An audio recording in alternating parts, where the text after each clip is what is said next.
Right, we're going to talk through health and well-being. So, physical activity is an essential part of a healthy lifestyle. Linked to other positive lifestyle choices, it promotes good physical health and contributes to people's emotional and social well-being. Now, an exam question is often comes up, talks about what is health. Now, and people only concentrate on the physical fitness. When we talk about health, we're also looking at your mental health as well. So this emotional and social well-being as well. So when you get a question on health, don't just focus on the body, also focus on the mind as well.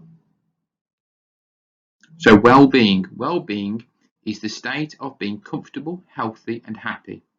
It is a person's experience of their life and life circumstances, including things like education, work, social relationships, built and natural environments, security, housing, and work-life balance.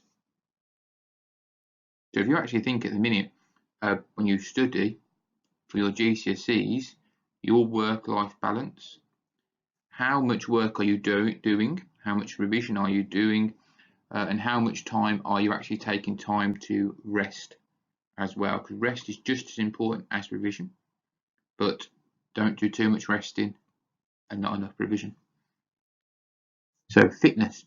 Fitness can be defined as the ability to meet the demands of the environment or being able to carry out everyday activities with little fatigue.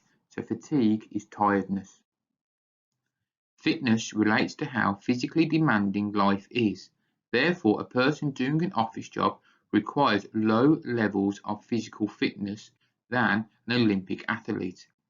There is an increasing number of people who work in a job that doesn't require a large amount of physical activity.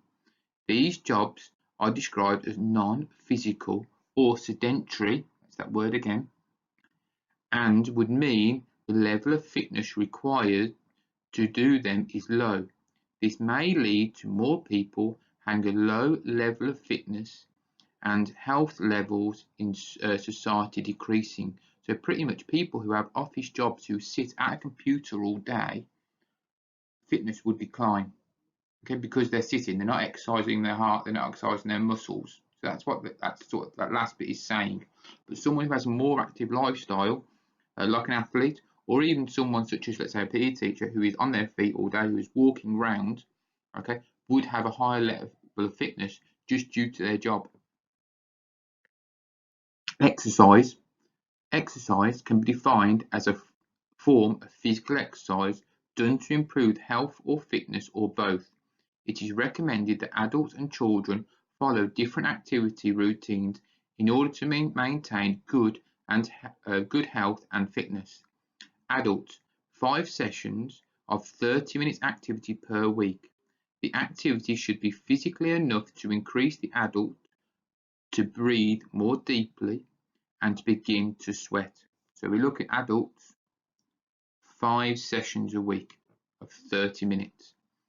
Children and young people, 7 sessions of 60 minutes per week, or at least 2 of these sessions should be of high intensity exercise such as running, jumping, or cardiovascular based exercise. So if you actually think now, do you exercise 7 times a week? Children learn a great deal from their parents, and therefore it's important that parents present active role models and opportunities for their children. In this context, it becomes essential that physical exercise is built into the structure of a typical day. Good examples of this could be walking or cycling to work or to school, taking part in games together in the back garden, and participating in active experiences at the weekend, such as walking in the countryside or going on a bike ride. If you actually think as a parent, look, sort of talking through these two here, if you think, look at your own parents here, if your parents get you to walk to school, okay, so suddenly they're having a positive effect on your exercise levels. If they take you or play football with you in the garden, or they take you to a club and you do exercise, or if you go for a bike ride at the weekend, they're having a positive effect on your healthy lifestyle. Okay, now you could go the other way, that parents drive you to school, drop you right outside the school gate, then pick you up, take you home. You don't do any clubs, you don't go in the garden, and you sit and play a computer all the time. Do you have more of a sedentary lifestyle? They are having a negative effect on your future and on your health. So you actually could go here is positive role models are people who get you off your bum and you actually get you to exercise, walk to school. They're having a positive influence in your life. Negative are the ones who actually don't get you to do anything, and that sort of leads to poor health and the decreased levels of exercise. Physical, emotional, and social well-being. The three aspects of health and physical, emotional, and social. The World Health Organization defines health as a state of complete physical, mental, and social well-being, and not merely the absence of disease. Now, if you look here, that it talks about health, and once again, it brings in the physical, the mental, and social well-being. So that's a definition you definitely need to remember.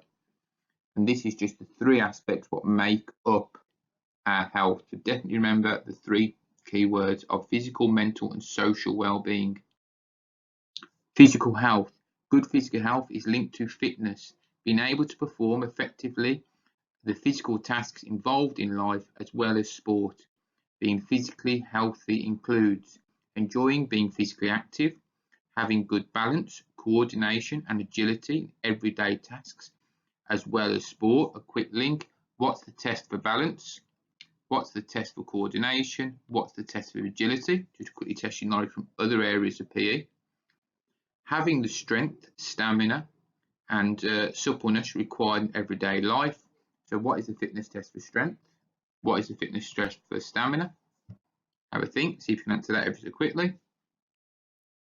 Having few illnesses, diseases, and injuries.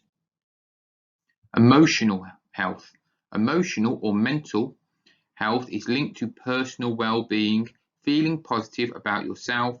Being emotionally healthy includes having self-esteem and self-respect, being able to recognize and express feelings, being able to manage emotions to suit the situation, recognize and manage the factors that affect emotions, feeling positive about life, which includes feeling useful and being optimistic about the future. Social health. Social health also contributes to well-being. Feeling positive about interactions with other people and the wider world. Being socially healthy includes being able to interact with a range of people and having a sense of belonging, having respect and empathy and tolerance for other people, being able to manage emotions to suit the situation, recognize and managing the effects of actions on others, being aware of rights and responsibilities. So healthy benefits, okay? So if we read through these, I'll let you read through these yourself, but if we go here, we're looking at the benefits are sort of not being injured, okay? If you look at your coronary heart disease, if you are healthy, you have a healthier heart, which means your heart will be healthier, okay? Your blood pressure in a healthy person is lower. Your bone density, physical activity can actually increase your bone density, which means your bones are stronger. Obesity, so being overweight, so if you have a sedentary lifestyle and have not a balanced diet, it can lead to obesity. Type 2 diabetes, which is often also linked to obesity. A bad posture and a poor fitness level. Emotional health benefits include self-esteem and confidence. So if you look there, self-esteem and confidence for emotional health is vitally important when we go to that emotional health. Okay. Stress management. So if you actually look at your exams now, how's your stress management getting on as well for our emotional health? And actually your own image, how do you perceive yourself? Yeah, are you feeling happy about yourself? Are you feeling happy with body type, with your work? All that image of yourself leads to your emotional health.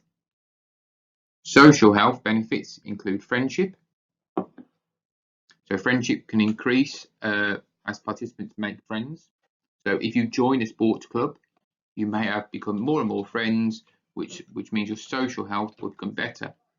Joining a club, suddenly you belong to a group. You could belong to a football team, you could belong to a dance group, and suddenly you think, yep, your social health feels better. And loneliness.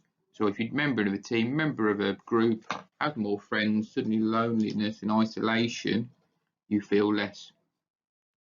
So we have 2 pages of exam questions. Have a go at them, pause the video, work through them, and then we can answer them in class. I'll flip over to the next ones now.